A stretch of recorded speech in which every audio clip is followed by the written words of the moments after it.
Hey yo, what's good guys? Today we're gonna check out Allah being mentioned in the Bible. I don't know what to expect from this video, so without any further ado, let's check it out right away.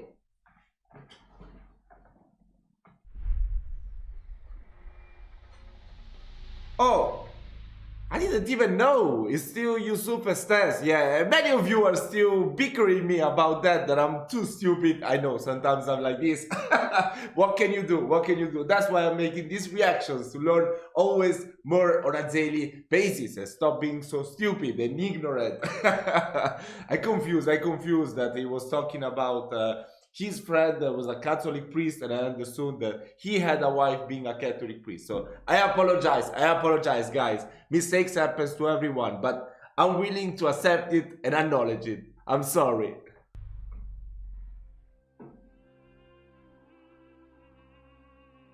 Is that how you say Allah? Okay, so that's God to the Muslims. Some say it's not even the God of the Christians and so on. It's just a God. Some even said it's a moon god. But let us now look at the linguistic of the word Allah. It in itself is the beauty of Islam. Because the word in Arabic doesn't mean God. Just in case you thought it did, it doesn't. I did thought that. Because we have a word in Arabic for the word in English, God. It's called Ilah. Ilah, God. Ilah. God, Ilah. That's the word. But when we speak about the one and only God, the one that's to be worshipped, the God of Adam, the God of Abraham, and the God of Moses, God of Jesus Christ, peace be upon him, and the God of Muhammad, peace be upon him, we're talking about essentially the only God that's worthy to be worshipped. No other God.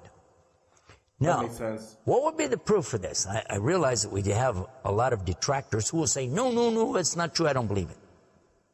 Let's get a proof from the English translation of the Bible. That's a good place to start. Around the earth, there are many hotels and motels.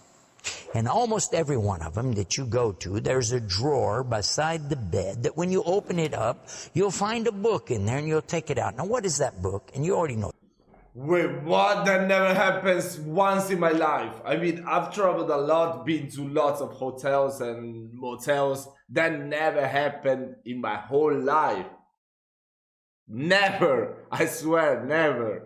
I mean, I don't know. Is that something that should be happening? Maybe in America, I don't know. But in Europe or Asia, never happened to me. Oh, the answer. It's the Bible. It's the Gideon publication of the King James Version of the Bible. The Gideons are very proud of it because they've translated it into so many languages. If you'll turn a few pages right in the beginning, you'll find examples of the translation to Chinese and Korean and into Urdu, the language of Pakistan. You'll find it into Tamil. You'll find it translated into Afrikaans language, which happens to be the first. And the second language translated to is Arabiya, Arabic. And there is an example of each one of these languages from the verse in the Gospel of John, chapter 3, verse 16. And you know it very well. For God so loved the world. That's how it begins. And if you look in the Arabic language, the example that they gave in that Bible, it says Allah. Allah. That's what it says. For Allah so loved the world. So if it's not the same God, then why? All over the entire earth, everywhere I go, I find this exact same word being used in the Bible of the Christians. Now you might say, what about the Old Testament? Well, just in case you would like to check it out, you can obtain a copy of this from our website. It's called The Beauties of Islam. Let me spell it out for you. It starts with B, beautiesofislam.com. Go there and see for yourself. The example is right there. Page 1 of the book of Genesis, of the very beginning of the Quran. Page 1 has 17 verses. And there's the word Allah. Alif, Lam, Lam, Ha. 17 times. Wow. So just as it's the God for the children of Israel in I Arabic really like to language. learn these facts. And it's the God for the Arabs who are Christians. It's also the same God for the Muslims. The word is Allah. Why Allah? Why is it important to have this particular word, and why don't we have it in English? Now, I want to come to the etymology of the word. It comes from the word Ilah, and Ilah means God.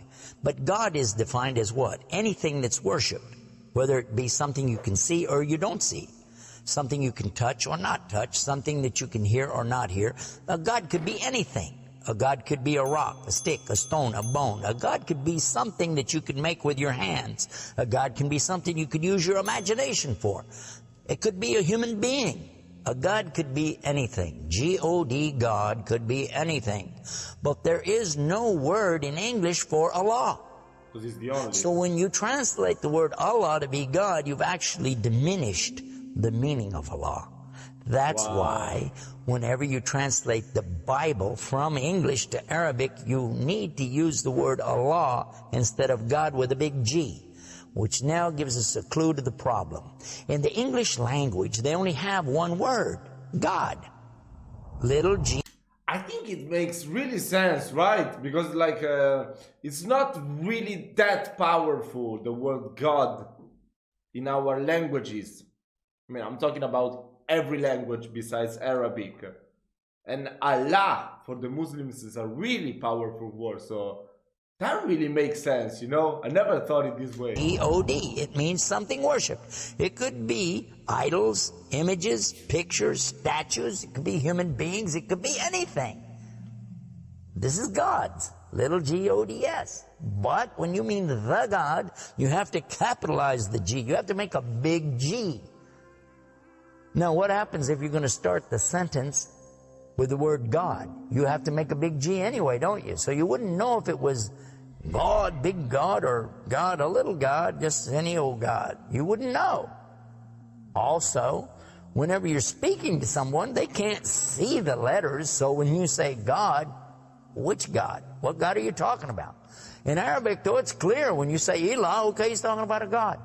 And Allah is an Ilah. But he's also Al-Ilah, the only Ilah. Al-Ilah, Al-Ilah. And when you say Allah, this firms it up. And there's no doubt in anybody's mind that you're talking about the one and only God. The word Allah in the Arabic language cannot be made plural. There can't be more than one. I think there's in some of the surah they do say Al-Ilah. I think I remember that, right? Okay, that perfectly fits the unique God of the believers, because there's not more than one. He's only one. There's no God beside God. Second point is this: it can't be made female or male. There's no gender to the word. In Arabic, all the words have gender. All words have gender.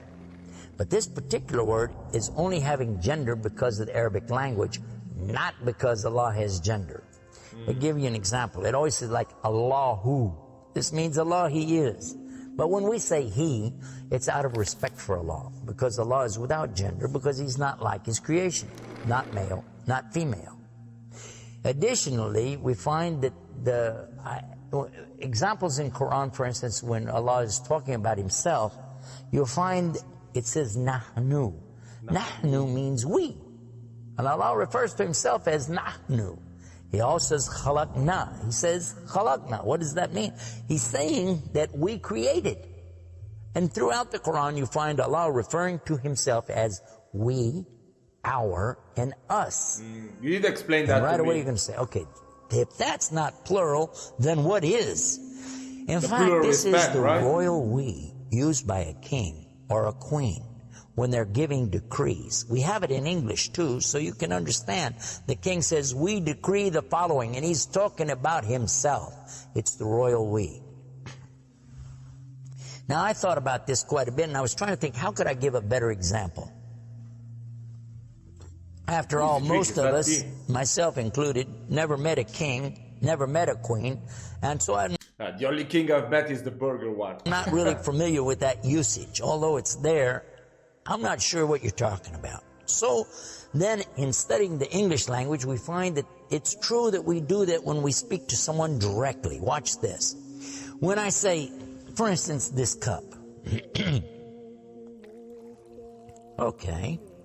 I would say, this is a cup. This is a cup of tea. I would say, this book is. I would say, those artifacts are. Those are. This is. These are. So I'm saying is and are. Did you catch this now? These things are. This is. Now when I speak to a human being, how do I do this? Well, I will say, you guys, all of you are. All of you are. A-R-E. But when I speak to somebody directly, do I say you is or you are? Oh, I will say you are. Yeah. Why? Simply because this is the respect, honor, and dignity that I'm giving. There's no plural there. When I say to you, you are my friend. You are a lovely person. But why am I saying are? Why am I saying is? You is my friend. You is a lovely person. You'll say, man, this guy doesn't know English language.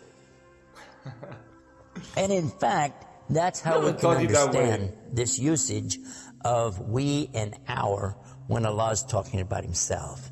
This is the same as when I say I. I don't say I is, I say I am.